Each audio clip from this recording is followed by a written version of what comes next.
Hello everyone, আজকে আমরা আবার বেরিয়ে পড়েছি। আজকের ডেস্টিনেশন হচ্ছে শ্রীরামপুর, আর আমরা দেখতে এসেছিলাম মহেশের রথ। তো এইটা হচ্ছে মহেশের রথ। আমরা মন্দিরেও গেছিলাম, কিন্তু মন্দিরের ভেতরে ফটোগ্রাফি অ্যালাউ ছিল না, তাই ঠাকুরের ছবি দিতে পারিনি। সেখান থেকে আমরা গেছিলাম গোস্বামী রাজবাড়ি। রাজবাড়ির অ্যাম্বিয়েন্স দেখে তো আমি প্রেমেই পড়ে গেছি রাজবাড়িটার। সেই আগেকার দিনের ডিজাইন, কি সুন্দর মেনটেনেন্স করে রেখেছে দেখুন।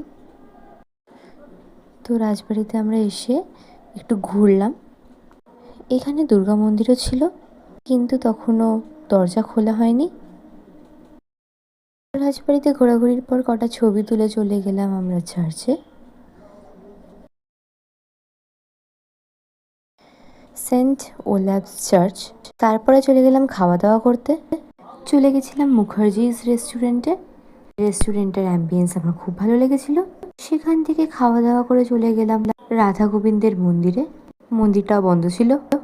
আমরা টায়ার্ড হয়ে বাড়ি ফিরছি। তোমরা আরও এরকম মিনি ব্লগসের জন্য আমার চ্যানেলটাকে সাবস্ক্রাইব করে দিও। টাটা।